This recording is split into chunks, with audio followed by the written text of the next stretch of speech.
മലയാളിയുടെ പാട്ടുപെട്ടി റേഡിയോ മല്ലു. കേൾക്കൂ കേൾക്കൂ കേട്ടുകൊണ്ടേയിരിക്കൂ. എല്ലാ ദിവസവും, എല്ലാ അനുഭവവും, എല്ലാ നിമിഷവും നമുക്കായി എന്നും പുതുതായി നൽകിക്കൊണ്ടിരിക്കുന്ന നല്ല ദൈവത്തിന് നന്ദി പറഞ്ഞുകൊണ്ട് 2024 എന്ന പുതുവത്സരം നമുക്ക് ആരംഭിക്കാം. ഈ വർഷത്തിൻ്റെ ആദ്യത്തെ നിമിഷങ്ങളാണല്ലോ ഇത്. ദൈവം ഇപ്രകാരം നമുക്കൊരു പുതിയ വത്സരം തന്നതിനും ആ വത്സരം കാണാൻ നമുക്ക് അനുഗ്രഹം ലഭിച്ചതിനും ഒരിക്കൽ കൂടി നന്ദി പറയാം. ജാനോസ് എന്ന് പറയുന്ന ഒരു റോമൻ ദൈവത്തിൻ്റെ അല്ലെങ്കിൽ റോമൻ ദേവൻ്റെ പേരിൽ നിന്നാണ് ജാനുവരി എന്ന മാസമുണ്ടായത്. ഈ ജാനൂസ് ദേവൻ്റെ പ്രത്യേകത എന്ന് പറയുന്നത് 2 മുഖങ്ങൾ നമുക്ക് കാണാൻ കഴിയും. 2 വ്യത്യസ്ത ദിശകളിലേക്ക് തിരിഞ്ഞിരിക്കുന്ന ഒരു ദേവൻ്റെ ചിത്രമാണ് ജാനൂസ്. ഒന്ന് പുറകോട്ട്, ഒന്ന് മുമ്പോട്ട്. അത് യോജിപ്പിക്കുന്നത് പുറകോട്ട് ഉള്ളത് കടന്നുപോയി എന്നും മുന്നോട്ടുള്ളത് ഇനി മുന്നോട്ട് നീങ്ങേണ്ടിയിരിക്കുന്നു എന്നുള്ളതാണ്. പഴയതിനെ തള്ളിക്കളയാതെ പുതിയതിനെ മുന്നോട്ട് കൊണ്ടുപോകാനാവില്ല. ട്രാൻസിഷൻ ആൻഡ് മൂവ്മെൻറ്റ്, ഇതാണ് അതിന് കൊടുത്തിരിക്കുന്ന ദ്യോതക അർത്ഥം തന്നെ. ഒരു മാറ്റം, പഴയതിൽ നിന്നും പുതിയതിലേക്കുള്ള മാറ്റം. നമ്മെ ഓരോരുത്തരെ സംബന്ധിച്ചിടത്തോളം നമ്മുടെ ജീവിതത്തിലെ കഴിഞ്ഞ വർഷം എന്തായിരുന്നു എന്നും എന്താകേണ്ടിയിരുന്നു എന്നും എന്താകാമായിരുന്നു എന്നുള്ളതും ചിന്തിക്കേണ്ട സമയങ്ങളുടെ കൂടിയാണ് പുതുവർഷം. എങ്കിൽ മാത്രമേ നമുക്ക് ഈ വർഷത്തെ പുതുതായി സമീപിക്കാനാവുകയുള്ളൂ. ഒരുപാട് പ്രതീക്ഷകളോടും സ്വപ്നങ്ങളോടും കൂടിയായിരിക്കും ഒരുപക്ഷെ 2023 നാം ആരംഭിച്ചത്. നാം ആഗ്രഹിച്ച അത്രയും കാര്യങ്ങളോ പ്രതീക്ഷിച്ച അത്രയും പദ്ധതികളോ ഒരുപക്ഷെ എത്തിപ്പെട്ടില്ലായിരിക്കും. പക്ഷെ എന്നിരുന്നാൽ പോലും നമ്മുടെ ആഗ്രഹങ്ങൾക്കും നമ്മുടെ പ്രതീക്ഷകൾക്കും ഒക്കെ അപ്പുറമായി ദൈവം നമ്മെ പരിപാലിച്ചു എന്നുള്ള സത്യം മാത്രം നാം മറക്കരുത്. ദൈവം നമ്മെ പരിപാലിച്ചു എന്ന് പറയുന്നത് തന്നെ ആണ് ഏറ്റവും വലിയ അനുഗ്രഹം. ആ പരിപാലന നമുക്ക് തന്ന ഈ പുതിയ വർഷത്തിലേക്കുള്ള പ്രവേശനമാണ് ഏറ്റവും പ്രധാനപ്പെട്ടത്. അങ്ങനെ പഴയതിനെ നമുക്ക് ജീവിതത്തിൽ നിന്ന് മാറ്റിക്കളഞ്ഞിട്ട് പുതിയതിലേക്ക് കടക്കണമെന്നുണ്ടെങ്കിൽ പഴയത് നമ്മുടെ ജീവിതത്തെ എങ്ങനെ ബാധിച്ചു എന്ന് നമ്മൾ തിരിച്ചറിയണം.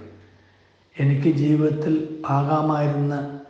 എത്താമായിരുന്ന സ്ഥലത്ത് ഞാൻ എത്താതിരിക്കാൻ കാരണം എൻ്റെ പഴയ ചില കാര്യങ്ങളാണ് എന്നുണ്ടെങ്കിൽ അതിനെ നമുക്ക് പിന്തള്ളാൻ കഴിയണം. അതിനെ പുറകോട്ട് മാറ്റാൻ കഴിയണം. പുറകോട്ട് മാറ്റാതെ മുന്നോട്ട് പോകാനാവില്ല.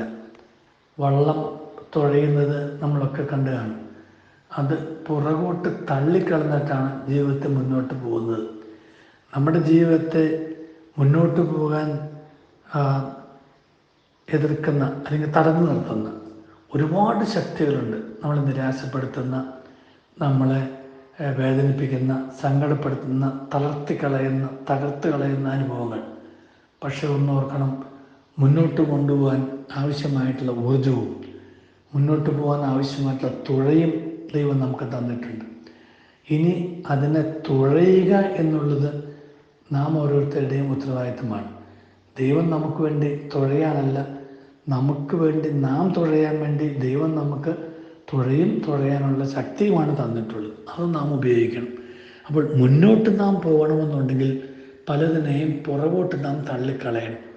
അവ ദുഃഖങ്ങളുടെ, നിരാശയുടെ, വേദനയുടെ, സങ്കടങ്ങളുടെ, സംഘർഷങ്ങളുടെ, അശാന്തിയുടെ, അസ്വസ്ഥതകളുടെ എല്ലാത്തിനെയും പുറകോട്ട് തള്ളിക്കളഞ്ഞിട്ട് മുന്നോട്ട് പോകണം. നമ്മളെ തളർത്തിയിരുന്ന പല കാര്യങ്ങളുണ്ട്. ഒരുപക്ഷെ നാം തെറ്റിദ്ധരിക്കപ്പെടുന്നതായിരിക്കും. ഒരുപക്ഷെ ആളുകൾ നമ്മളെക്കുറിച്ച് പറയുന്ന നെഗറ്റീവ് കാര്യങ്ങളായിരിക്കും.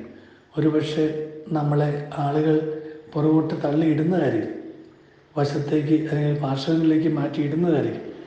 അവയെല്ലാം നമുക്ക് പുറകോട്ട് തള്ളിക്കളയാൻ നമ്മുടെ കയ്യിൽ തുഴയുണ്ട്, അതിനുള്ള ശക്തിയും നമുക്കുണ്ട്. അത് ഉപയോഗിച്ചില്ല എന്നുണ്ടെങ്കിൽ നാം അവിടെ കടന്നു പോകുന്ന മാത്രമല്ല, അതിൽ നാം മുങ്ങി താണു പോവുകയും ചെയ്യും. തോണി മുങ്ങി താഴാതിരിക്കണമെന്നുണ്ടെങ്കിൽ നമുക്ക് തോണിയിൽ കയറിയ വെള്ളം നമുക്ക് കോരിക്കളയാനും തോണി മുന്നോട്ട് തുഴഞ്ഞുകൊണ്ട് പോകുവാനും നമുക്ക് കഴിയും. ജീവിതം ഇപ്രകാരം ഒരു തോണി യാത്രയാണ്.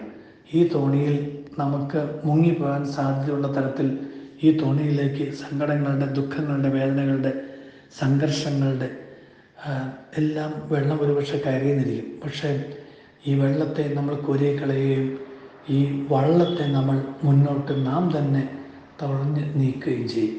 അങ്ങനെ ഈ വള്ളം മുന്നോട്ട് തുഴഞ്ഞു നിൽക്കാനായിട്ടുള്ള ശക്തി ദൈവം നമ്മിൽ നിക്ഷേപിച്ചിട്ടുണ്ടെന്നുള്ള തിരിച്ചറിവും ആ ശക്തി ഉപയോഗിച്ചുകൊണ്ട് ദൈവത്തിൽ ആശ്രയിച്ച് നമ്മൾ തുഴഞ്ഞ് മുന്നോട്ട് പോകാനായിട്ടുള്ള ആ ഒരു ഊർജവും, അങ്ങനെ മുന്നോട്ട് പോയി എൻ്റെ ജീവിതം ഞാൻ ലക്ഷ്യത്തിലെത്തിക്കും എന്നുള്ള ആ ഒരു ദൃഢപ്രതിജ്ഞയും ഈ വർഷത്തിൻ്റെ ആരംഭത്തിൽ തന്നെ നമുക്കെടുക്കാം. അങ്ങനെ നമ്മൾ പരിശ്രമിക്കുമ്പോൾ ദൈവം നമ്മുടെ കൂടെ നിന്ന് നമുക്കതിന് പ്രതിഫലം തരും.